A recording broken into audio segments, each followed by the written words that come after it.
ప్రస్తుతం ఆంధ్రప్రదేశ్లో కొన్ని పార్టీలు, నాయకులు, పత్రికలు, టీవీ ఛానళ్ళు వీళ్ళందరినీ గమనిస్తే మరీ ముఖ్యంగా ఆంధ్రప్రదేశ్ రాజకీయ ముఖ చిత్రాన్ని కనుక గమనిస్తే ఒక విషయం చాలా క్లియర్గా అర్థమవుతుంది. కొందరి స్థాయికి, మరీ ముఖ్యంగా ప్రస్తుతం పాలకపక్షాన్ని లీడ్ చేస్తున్న వాళ్ళ స్థాయికి జగన్మోహన్ రెడ్డి గారు ఎప్పటికీ ఎదగలేకపోవచ్చు.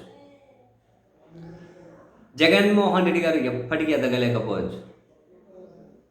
ఎదగలేకపోవచ్చు అని అంటున్నానంటే రాజకీయంగా, అంటే రాజకీయాల కోసం మనిషిగా మనం పతనమైన, విలువలు లేకపోయినా, ఎలాంటి మోసం చేసినా, ఎలా మిస్లీడ్ చేసినా, ఎలాంటి అబద్ధాలు చెప్పినా అదంతా కూడా చాణక్యం అనుకొని, అదంతాగానే గొప్పతనం అనుకొని, అటువంటి వాళ్ళ గొప్ప గొప్ప వాళ్ళు అని చెప్పి ఫీల్ అయ్యే సమాజంలో పతనం కూడా ఒక ఎదుగుదలే అనిపించింది నాకు. అందుకే ఆ స్థాయి గురించి మాట్లాడాను. ప్రస్తుత సమాజంలో పతనం కూడా ఒక ఎదుగుదలే. రాజకీయంగా విలువల పతనం కూడా, ఆ పతనం కూడా ఒక ఎదుగుదలే. ఇప్పుడు సీరియస్లీ నిజం. నాకు తెలిసి జగన్మోహన్ రెడ్డి గారు ఇంత కాన్ఫిడెంట్గా ప్రస్తుతం ఆంధ్రప్రదేశ్ ముఖ చిత్రం మీద ఇప్పుడు చంద్రబాబు నాయుడు గారు ఉన్నారు.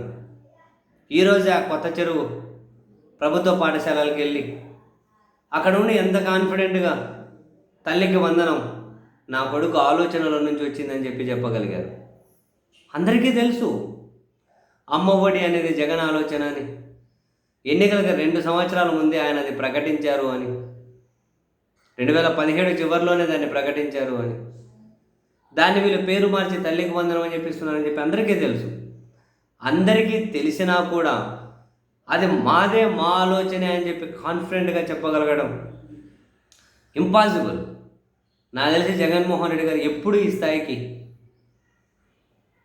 ఎదగలేరు. సాధ్యమవుతుందా? జగన్ నాకు తెలిసి ఎప్పటికీ రైతులను రౌడీలు అనలేకపోవచ్చు, రైతులను సంఘ విద్రోహ శక్తులు అనలేకపోవచ్చు.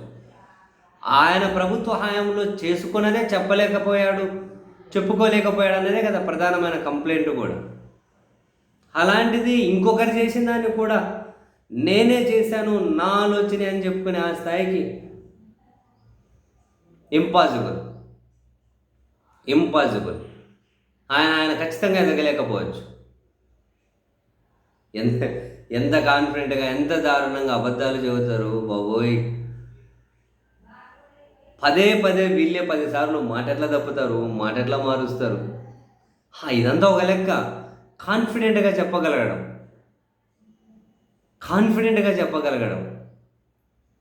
బాబోయ్. ఆంధ్రప్రదేశ్ రాజకీయ ముఖ చిత్రాన్ని చూస్తే భలే భయం వేస్తుంది.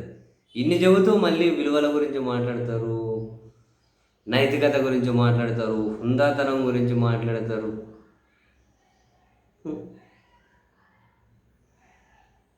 జగన్మోహన్ రెడ్డి గారు 5 సంవత్సరాల్లో 19 నుంచి 24 వరకు 5 సంవత్సరాలు ఆయన చేసినంత కనుక ఇప్పుడు పాలకులు కనుక చేసి ఉండింటే నాకు తెలిసి అమెరికా అధ్యక్షుడితో కూడా ట్వీట్ చేయించేవాళ్ళేమో, భారతదేశంలోని ఆంధ్రప్రదేశ్ రాష్ట్రం అద్భుతాలు సాధించింది అని. నేను అదే అన్నా, అది గొప్పతనం. వీళ్ళకు కానిది కూడా ఎంత కాన్ఫిడెంట్గా అకౌంట్లో వేసుకోగలుగుతారు అంటే జనాన్ని నమ్మించగలుగుతామనా, లేకుంటే జనం నమ్ముతారనా? అసలు జనం ఎలాంటి రాజకీయాలను కోరుకుంటున్నారు, ఎలాంటి నాయకత్వాన్ని జనం కూడా కోరుకుంటున్నారు, ఒక పట్టాన కూడా అర్థం కావడం లేదు సీరియస్లీ.